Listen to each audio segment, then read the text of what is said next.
السلام عليكم.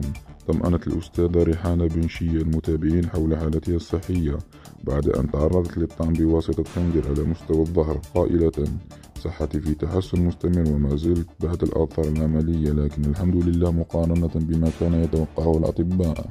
كما قدمت الأستاذة في تصريح شكرها للسلطات المعنية على الفرصة التي منحوها إياها، مردفة: كنت سأحرم من اجتياز مسابقة الترقية بسبب الظروف المعروفة.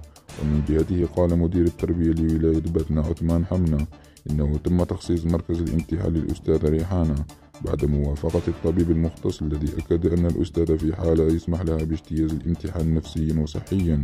ومن جانبه أكد مسعود بولقرون مدير المستشفى الجامعي بنفليس التهامي أنه تم تخصيص قاعة تحضيرات للمسابقة وضبط كل الإجراءات.